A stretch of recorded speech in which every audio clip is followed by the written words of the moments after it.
perkuliahan kita pada pagi hari ini. Ibu akan absen kalian satu persatu. Nama yang pertama Rosdiana ada? Hadir, Bu. Ya, Natu hadir? Hadir, Bu. Ya, Budi? Hadir, Bu. Fajar? Hadir, Bu. Prima? Hadir. Alwan? Hadir.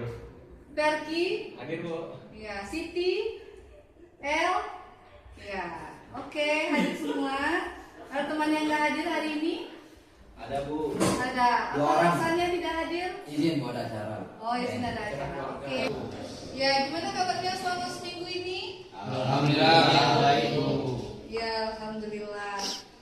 Ya, sekarang kembali lagi bertemu sama Ibu di mata kuliah Ilmu Ekonomi. Masih ingat apa itu pengantar ilmu ekonomi? Ya. Izin di mana di sini pengetahuan saya pengantar ilmu ekonomi ini merupakan mata kuliah yang mempelajari konsep dasar maupun prinsip dasar dari ilmu ekonomi seperti bagaimana cara manusia maupun pemerintah ataupun UMKM dalam mengelola sumber daya yang terbatas untuk memenuhi kebutuhan. Sebelum itu Ibu juga akan menjelaskan apa sih tujuan kita mempelajari ilmu ekonomi ini. Sub CPMK yang ingin Ibu sampaikan, tujuan dari kuliah kita ini itu agar mahasiswa tahu apa itu ilmu ekonomi, apa itu permintaan, apa itu penawaran, apa itu produksi, distribusi, dan konsumsi. Nah, itu tujuan akhir dari perkuliahan kita pada pagi hari ini. Udah paham apa tujuan kita? Udah.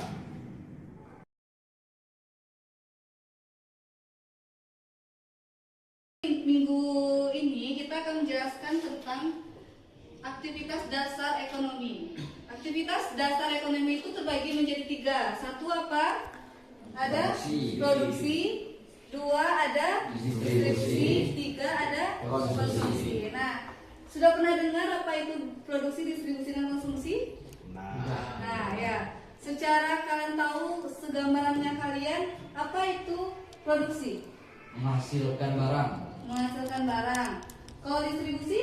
menyalurkan Barang. Kalau konsumsi? memakai Memakai barang. Nah, kita ini distribusi, konsumsi, atau produksi? konsumsi.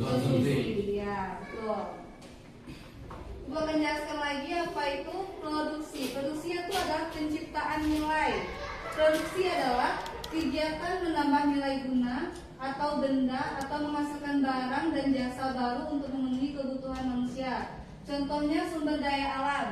Contoh sumber daya alam yang pertama kali itu misalnya kita memproduksi kayu. Kayu itu berasal dari pohon. Nah, setelah produksi ini kita akan melakukan distribusi. Produksi itu kita mengolah lagi nilai dari suatu barang. Misalnya kita ingin membuat kayu ini dari pohon. Pohon itu kan kita produksi lagi, kita olah menjadi misalnya bisa meja. Minggu ini kita akan menjelaskan tentang aktivitas dasar ekonomi. Aktivitas dasar ekonomi itu terbagi menjadi 3. Satu apa? Ada produksi. 2 ada distribusi. 3 ada konsumsi. Nah, sudah pernah dengar apa itu produksi, distribusi, dan konsumsi? Nah, ya. Secara kalian tahu segambarannya kalian apa itu produksi? Menghasilkan barang, Kalau distribusi? menyalurkan Barang. Kalau konsumsi? memakai Barang. Nah, kita ini distribusi, konsumsi, atau produksi? konsumsi. Ya, betul. Ibu akan jelaskan lagi apa itu produksi. Produksi itu adalah penciptaan nilai. Produksi adalah kegiatan menambah nilai guna atau benda atau menghasilkan barang dan jasa baru untuk memenuhi kebutuhan manusia. Contohnya sumber daya alam. Contoh sumber daya alam yang pertama kali itu misalnya kita memproduksi kayu. Kayu itu berasal dari pohon. Nah, setelah produksi ini kita akan melakukan distribusi. Produksi itu kita mengolah lagi nilai dari suatu barang. Misalnya kita ingin membuat kayu ini dari pohon. Pohon itu kan kita produksi lagi, kita olah menjadi Misalnya bisa meja. 3. Ya oke, tadi ada produksi, distribusi, dan konsumsi. Kemudian Ibu akan jelaskan apa itu produksi. Produksi itu adalah penciptaan nilai. Yang barangnya misalnya itu pohon. Pohon kan itu tidak ada bernilai kan, kalau belum kita olah, belum ada kita fungsikan, itu pohon itu akan menjadi seperti apa. Kalau pohon itu akan kita olah, itu akan menjadi, bisa kita jadikan untuk lemari, bisa meja, bisa kursi. Kemudian setelah kita produksi, sebelum ke konsumsi itu kita melakukan distribusi. Nah, distribusi itu apa? Distribusi itu adalah seluruh aktivitas penyaluran barang dan jasa agar dapat sampai secara efektif ke tangan konsumen pada waktu dan tempat yang tepat. Contoh distribusi apa?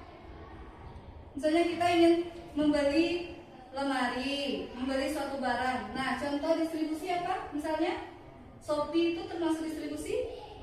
Ya, karena dia menjadi tangan ketiga penyaluran barang dari produksi ke konsumsi kita sebagai pengguna. Kemudian konsumsi. Konsumsi itu apa? Konsumsi itu adalah aktivitas menghabiskan atau mengurangi nilai guna suatu barang dan jasa. Allah Tuhan, benih.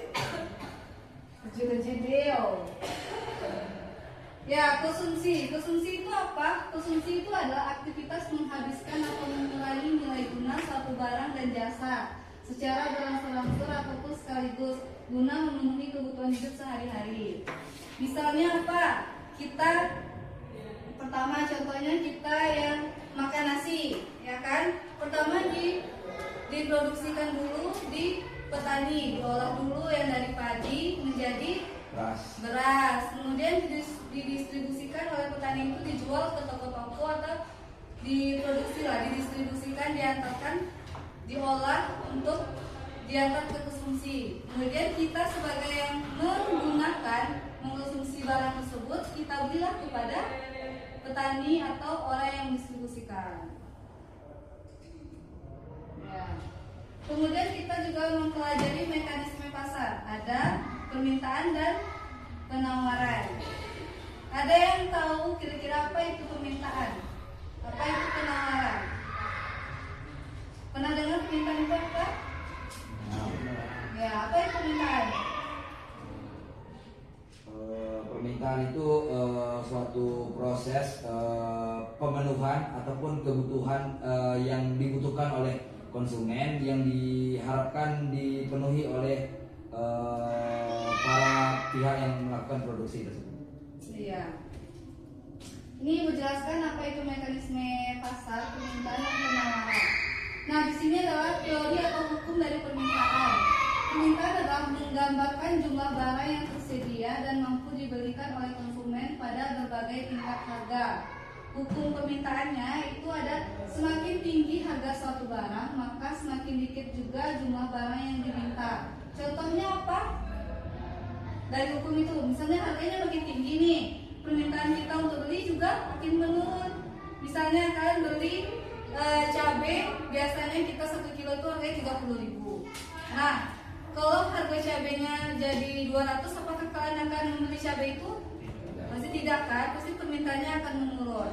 Itu juga contohnya baju. Jika kita biasanya beli baju satu harganya 100.000, kemudian harganya naik nih jadi 200.000. Sedangkan ada nih di toko ini yang harganya 100.000. Apakah kita akan beli di toko yang harga 200.000? Tidak, karena kita akan pasti beli di harga toko yang 100.000 ya, karena kualitasnya sama, bentuknya sama, tapi hanya beda dari harganya saja. Kemudian hukum penawaran. Hukum penawaran itu teorinya adalah menggambarkan jumlah barang yang tersedia dan mampu dijual oleh produsen pada berbagai tingkat harga. Hukumnya apa? Hukum dari penawaran. Hukum penawaran itu semakin tinggi harga suatu barang, maka semakin banyak jumlah barang yang ditawarkan oleh produsen karena motif dan keuntungan yang semakin tinggi. Contohnya apa? Bisa jelaskan contohnya, berikan contoh dari hukum penawaran. Semakin tinggi harga suatu barang, semakin banyak jumlah barang yang ditawarkan oleh produsen. Ada yang bisa memberikan contoh kira-kira apa? Apa? Titik Bu. Jadi gambaran ataupun contoh dari hukum penawaran ini yaitu misalnya suatu perusahaan yang memproduksi sebuah barang untuk dijual, seperti misalnya kita ambil salah satu UMKM misalnya menghasilkan sebuah skincare, memproduksi sebuah skincare, maka ketika harga ataupun harga pasar dari skincare itu naik, maka supply ataupun penawaran dari perusahaan itu semakin meningkat karena yang ditawarkan oleh produsen ini, karena dalam mekanisme penjualan yang dihasilkan oleh produksi tersebut itu memiliki keuntungan yang tinggi. Makanya semakin tinggi harga suatu barang, maka semakin banyak jumlah skincare yang akan ditawarkan oleh produsen dikarenakan motif keuntungan yang tinggi tadi. Iya. Dan bisa jadi karena itu orang yang menggunakan produk skincare itu emang cocok dan banyak yang menggunakan itu, makanya diproduksilah lebih banyak. Begitu ya. Kalian tahu kira-kira apa itu permintaan? Apa itu penawaran? Pernah dengar permintaan itu apa? Ya, apa itu permintaan? Permintaan itu suatu proses pemenuhan ataupun kebutuhan yang dibutuhkan oleh konsumen yang diharapkan dipenuhi oleh para pihak yang melakukan produksi tersebut. Iya. Ini menjelaskan apa itu mekanisme pasar, permintaan dan penawaran. Nah, di sini adalah teori atau hukum dari permintaan. Permintaan adalah menggambarkan jumlah barang yang tersedia dan mampu dibelikan oleh konsumen pada berbagai tingkat harga. Hukum permintaannya itu ada semakin tinggi harga suatu barang, maka semakin dikit juga jumlah barang yang diminta. Contohnya apa? Dari hukum itu, misalnya harganya makin tinggi nih, permintaan kita untuk beli juga makin menurun. Misalnya kalian beli cabai, biasanya kita 1 kilo itu harganya 30.000. Nah, kalau harga cabainya jadi 200, apakah kalian akan membeli cabai itu? Pasti tidak kan, pasti permintaannya akan menurun. Itu juga contohnya baju. Jika kita biasanya beli baju satu harganya 100.000, kemudian harganya naik nih jadi 200.000. Sedangkan ada nih di toko ini yang harganya 100.000. Apakah kita akan beli di toko yang harga 200.000? Tidak, karena kita akan pasti beli di harga toko yang 100.000 ya. Karena kualitasnya sama, bentuknya sama, tapi hanya beda dari harganya saja. Kemudian hukum penawaran. Hukum penawaran itu teorinya adalah menggambarkan jumlah barang yang tersedia dan mampu dijual oleh produsen pada berbagai tingkat harga. Hukumnya apa? Hukum dari penawaran. Hukum penawaran itu semakin tinggi harga suatu barang, maka semakin banyak jumlah barang yang ditawarkan oleh produsen karena motif dan keuntungan yang semakin tinggi.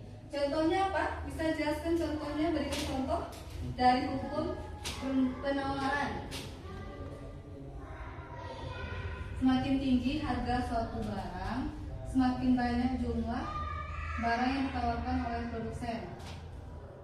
Ada yang bisa memberikan contoh kira-kira apa? Apa?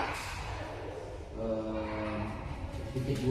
Jadi gambaran ataupun contoh dari hukum penawaran ini yaitu misalnya suatu perusahaan yang memproduksi sebuah barang untuk dijual, seperti misalnya kita ambil salah satu UMKM misalnya menghasilkan sebuah skincare, memproduksi sebuah skincare, maka ketika harga ataupun harga pasar dari skincare itu naik, maka supply ataupun penawaran dari perusahaan itu semakin meningkat karena yang ditawarkan oleh produsen ini, karena dalam mekanisme penjualan yang dihasilkan oleh produksi tersebut itu memiliki keuntungan yang tinggi. Makanya semakin tinggi harga suatu barang, maka semakin banyak jumlah skincare yang akan ditawarkan oleh produsen dikarenakan motif keuntungan yang tinggi tadi. Ya. Dan bisa jadi karena itu orang yang menggunakan produk skincare itu emang cocok dan bagi yang menggunakan. Oke, selanjutnya kita akan masuk di materi struktur pasar ekonomi. Nah, struktur pasar ekonomi itu ada pasar oligopoli, ada pasar monopolistik, dan pasar monopoli. Ya. Apa itu pasar monopoli? Pasar monopoli itu bisa kita bilang itu adalah kekuasaan tunggal. Contohnya itu misalnya PLN. Ya, kenapa PLN itu menjadi yang tunggal? Karena kita semua pasti balistriknya ke PLN. Belum ada saingan atau usaha yang bisa menyaingi PLN. Nah, itu makanya kenapa PLN itu disebut dengan pasar monopolistik. Kalau pasar oligopoli itu adalah pasar yang itu banyak didominankan oleh satu perusahaan atau sampai 10 perusahaan. Contohnya misalnya kita menggunakan Telkomsel, XL, apalagi M3, apalagi Indosat. Nah, itu adalah salah satu bentuk dari pasar oligopoli. Pasarnya itu didominasikan oleh beberapa perusahaan, tidak banyak. Kalau perusahaan monopolistik itu banyak yang menjualnya. Contoh pasar monopolistik apa? Pasar sayur. Nah, pasar sayur itu banyak orang yang ada di pasar sayur. Misalnya ada yang jual cabai, ada, ya kan? Ada yang jual sayur, ada yang jual ayam, ada yang jual ikan. Nah, itu adalah salah satu contoh dari pasar monopolistik. Udah bisa membedakan apa itu pasar monopolistik, pasar monopoli, dan pasar oligopoli? Bisa? Ada yang bisa? Satu orang? Ya, silakan Taufik. Ya, pasar oligopoli itu apa?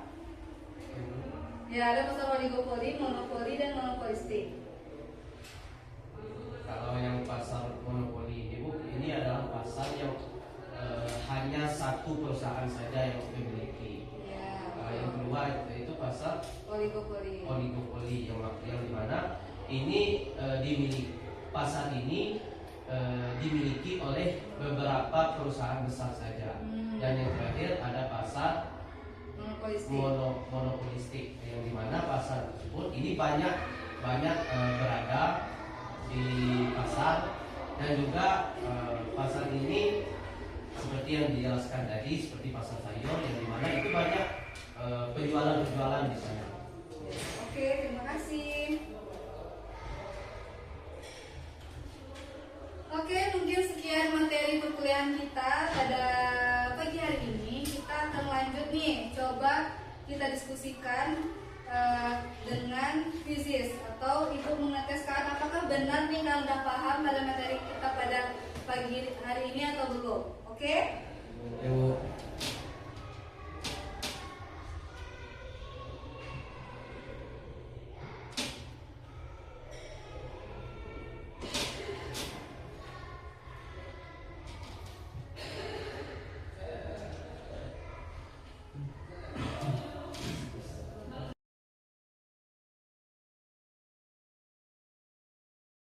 Ya, oke, silakan kalian scan barcode yang ada di depan untuk mengetes apakah kalian sudah paham untuk materi perkuliahan kita pada pagi hari ini.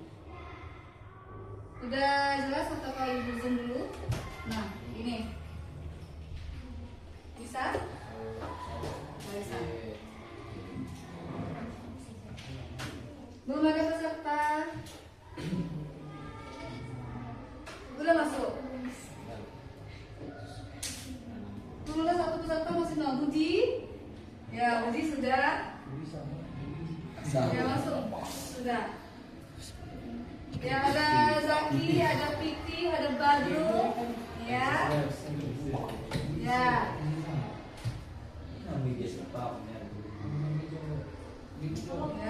Sudah, masih ada lagi yang ingin masuk? Udah?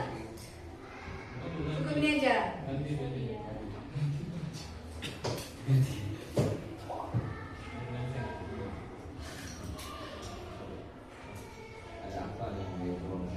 Sudah? Ada lagi yang mau masuk? Ada lagi yang mau masuk? Sudah. Nah, istilah ekonomi berasal dari bahasa Yunani yaitu panjel, ya. Sudah? Badrul sudah mengirimkan jawabannya, Budi juga sudah. Sudah? Kamu lagi menjawab. Iya, serius. Nggak tahu, sumpah aku nggak tahu. Nah, 3 mahasiswa yang sudah menjawab 4, 5, 7. Oke, 7, 6, 5, 4, 3, 2, 1. Oke. Oke, untuk topik perkuliahan kita itu akan menjelaskan tentang apa hubungan antara moderasi beragama dengan ilmu ekonomi. Sebelumnya udah tahu apa itu moderasi beragama? Sudah? Ya, apa itu moderasi beragama yang kalian tahu? Toleransi. Toleransi, ya. Moderasi beragama itu adalah jalan tengah. Nah, kemudian apa nih hubungannya antara moderasi beragama sama ilmu ekonomi? Kira-kira apa? Apa hubungannya antara moderasi beragama dan ilmu ekonomi? Ada yang tahu? Kira-kira apa? Mungkin dalam menjaga stabilitas sosial ilmu ekonomi tersebut, moderasi beragama ini bergerak ataupun mengajarkan mengenai tentang jalan tengah dalam menyelesaikan kasus-kasus ataupun masalah-masalah mengenai tentang sistem ekonomi. Ya, contohnya misalnya di dalam moderasi beragama itu ada keadilan dan kesetaraan. Misalnya nih, yang sering terjadi itu di dalam kehidupan kita sehari-hari. Misalnya kakaknya ada adiknya, kakaknya dikasih jajan 20.000, adiknya dikasih jajan 20.000. Nah, menurut kalian apakah jajan mereka berdua di kakak ini sama? Sama. Apakah mereka telah menerapkan prinsip moderasi beragama? Apakah adil menurut kalian? Tidak. Tidak. Kenapa tidak adil? Karena kebutuhan. Ya, betul. Karena itu salah satu bentuk moderasi beragama yang hubungan sama ekonomi. Karena adil itu bukan berarti sama rata, tapi bisa jadi sesuai kebutuhan masing-masing. Misalnya kakaknya dia kuliah nih dikasih 20.000, sedangkan adiknya masih TK dikasih 20.000. Apakah sama? Tidak. Nah itulah hubungan antara moderasi beragama dengan ilmu ekonomi. Ya, mungkin sekian perkuliahan kita pada pagi hari ini. Jika ada salah dan kurangnya, ibu mohon maaf. Silakan sampai berjumpa di minggu berikutnya tentang ilmu ekonomi juga, dan akan ibu bahas lagi di minggu depan. Jika ada salah dan kata, ibu mohon maaf. Ibu tutup dengan wabillahi taufiq wal hidayah. Wassalamualaikum warahmatullahi wabarakatuh. Waalaikumsalam.